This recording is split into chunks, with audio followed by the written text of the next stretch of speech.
Hey guys, welcome back. My name is Steve with LRM Leasing. I know it's been a minute for a video. I want to talk about a truck that I've experienced with a few customers about a coolant smell in the cab.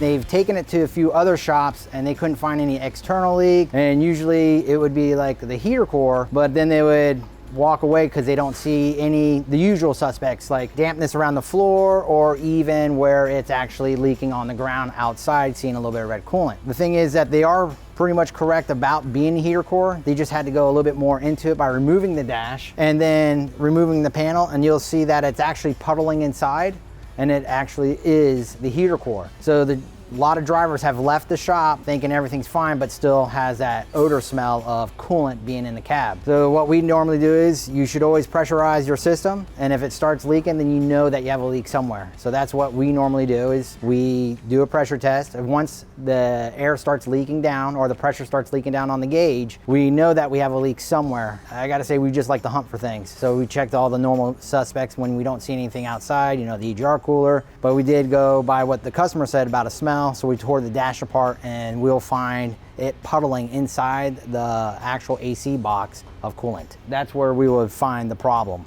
We would take this dash apart here, and just to make things a little bit quicker, I took majority of all the screws out. It's very easy. A T27 removes all the torque bit screws, and you'll have access to the AC box. So if you want to come in here, I'll show you a few things where to be looking. You will probably need a knife, and also before you get a knife, to call your dealership to see if they have the cover, because some of these you have to cut it and then replace the cover. Some of them may already been replaced. Then you just, again, that's going to be a T20 to remove those screws to access the heater core area, and a flashlight to look inside. So if you guys want to come and take a peek, let's start by removing the dash. All right, so like I said, I went ahead and removed quite a bit of the torque bits just to make this process a little bit faster. So once you remove all the torque bits around, all right, you'll remove the panel out of the way, and then you have access right here to the AC box. So this duct, you're gonna have to remove this duct, which is only a few more screws, and then it would slide out. And this right here would be where the heater core would be. So if you'll see an outline around the outside, this one hasn't been cut. So what you would do is you would take a knife or a razor blade and then start cutting along the side. It's just like tracing a line. You just cut it out, and then when you remove it, you'll look right inside, and you'll usually, right when you remove it, you'll see coolant come out, or you get a flashlight and you can see a little bit of residue of where the coolant, and that's your suspect right there.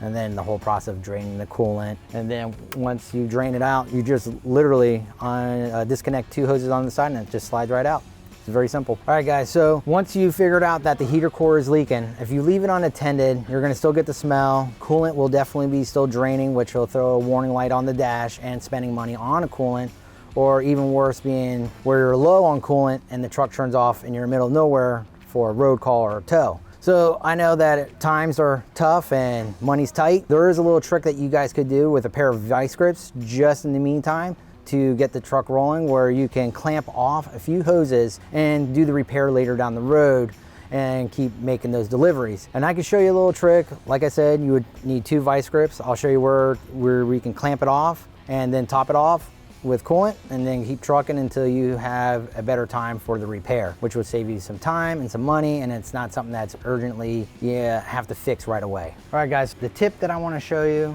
for when you have the heater core leaking coolant in the cab, in case you guys just need to make your delivery, get on the road, and then do the repair later, is I have two clamps on some heater hoses. I'm going to show you where to crimp them so you don't have fluid going into the cab and leaking, and then also you won't have to worry about your coolant draining down and have to fill it, or the check engine light to shut you down. So if you look into this far corner up against the firewall, there's two coolant lines that go to the front wall.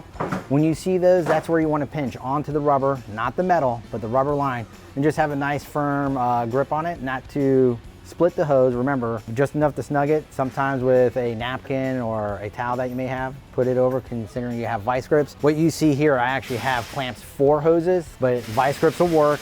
Just use a napkin or a towel that you have, and you just crimp onto the hose so it stops the flow of coolant, and that will eliminate the leak going into the cab. All right guys, hopefully the tips that I showed today on the coolant leak for the heater core was everything that can help you in saving money and getting you on the road. Now, if you want some more information or even more learn how to maintain your trucks, we partnered up with 7 Day Owner Operator. This program is there to help people that are starting out in the industry or already have trucks to learn how to maintain their trucks or learn new little tips or tricks how to keep the truck on the road, try to save money on those breakdowns so there's less of them, and how to look for more anything that's coming up with a truck issue. That this program is there to help. If you need any more information, please click the link below.